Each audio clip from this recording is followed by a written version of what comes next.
To palpate the medial epicondyle of the humerus, we are going to start at the manubrium, laterally along the clavicle to the acromion.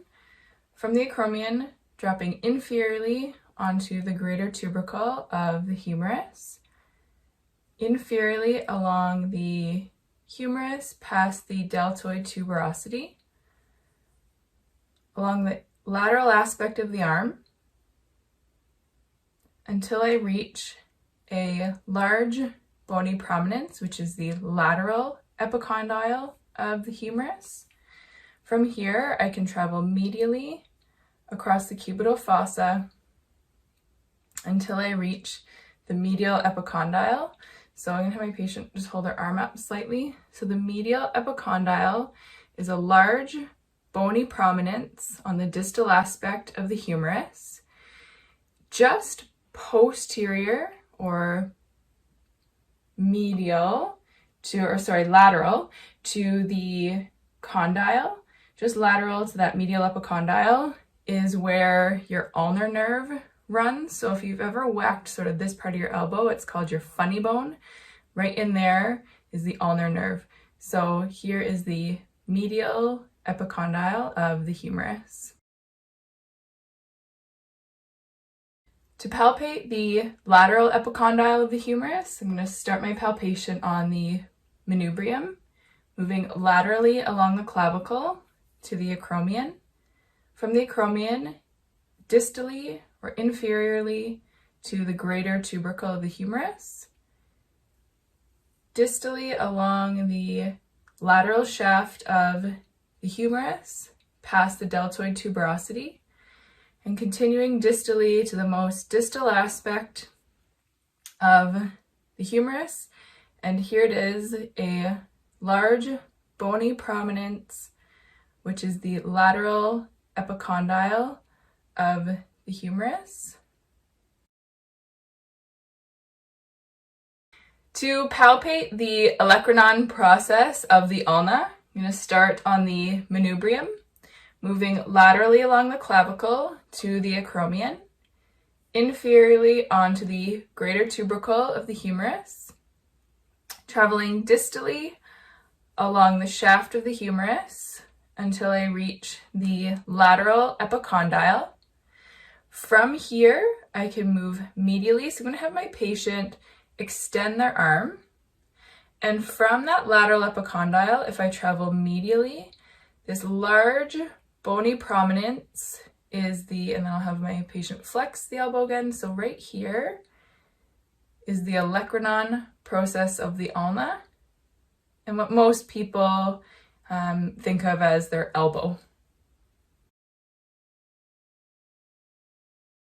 To palpate the olecranon fossa of the humerus, start at the manubrium, laterally along the clavicle to the acromion.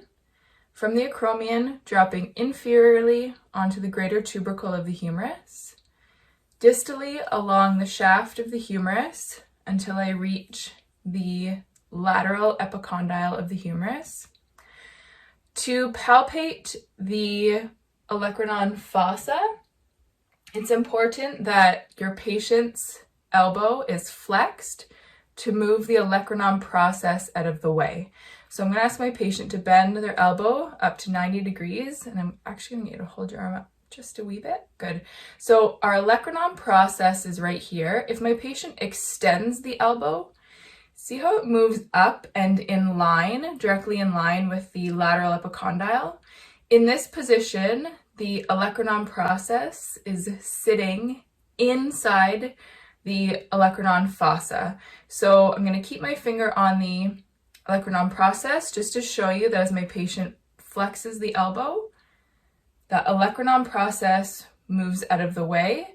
So from the lateral epicondyle, going directly medial to the posterior aspect of the humerus, and there's this little divot right here. So if you press gently, you'll feel this indentation in the bone, and this is the olecranon fossa of the humerus.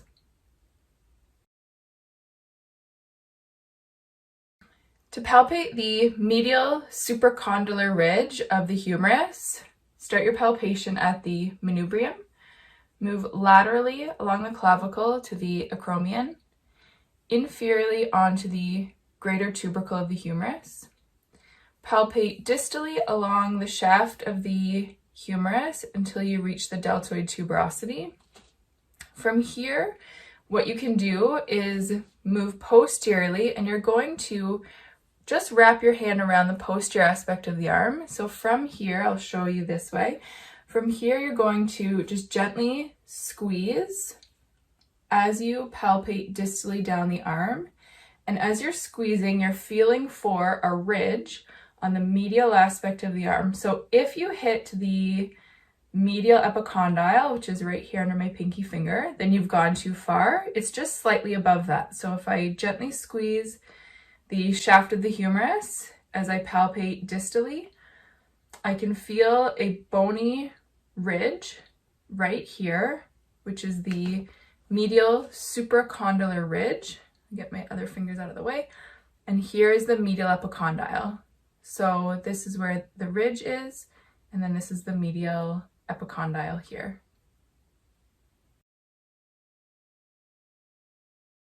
To palpate the lateral supracondylar ridge, you can start your palpation at the manubrium, moving laterally along the clavicle to the acromion, inferiorly from the acromion onto the greater tubercle of the humerus.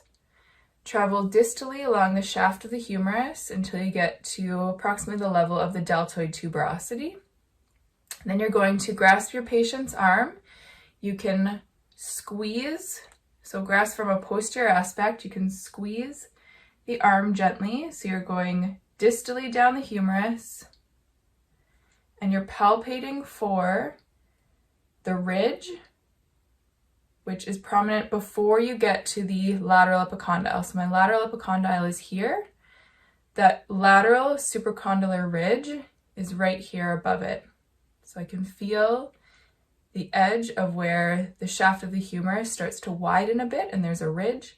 And then here is the lateral epicondyle. So not too far away, close to each other, and here is where the ridge is.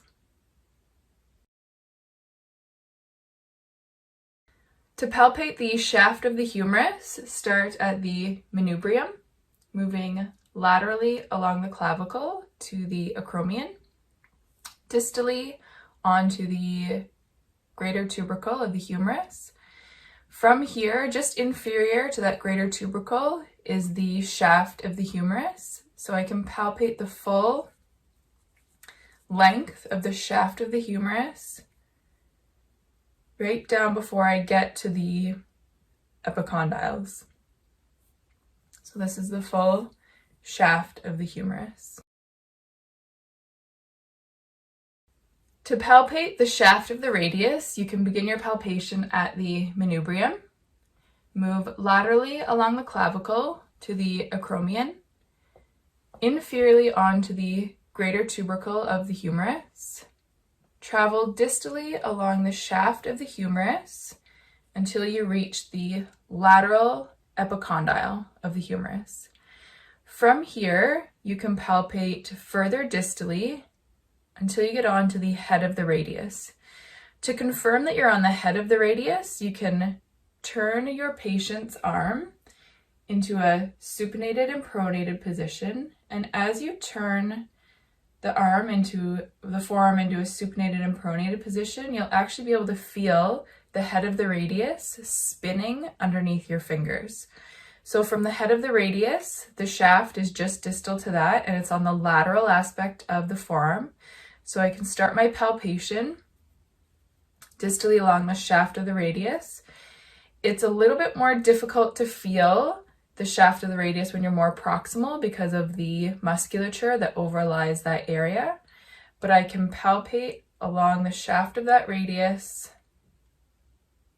all the way to the most distal aspect.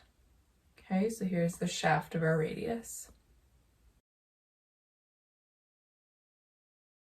To palpate the shaft of the ulna, you can begin your palpation at the manubrium, moving laterally along the clavicle to the acromion, traveling inferiorly to the greater tubercle of the humerus, distally along the shaft of the humerus until you reach the lateral epicondyle.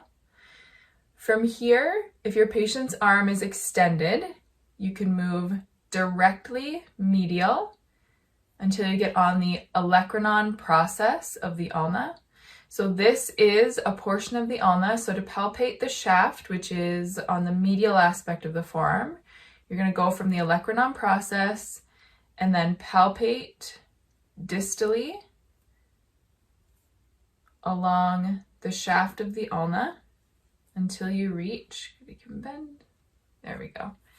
So you can reach the distal aspect of the ulna here. So right here is the shaft of the ulna.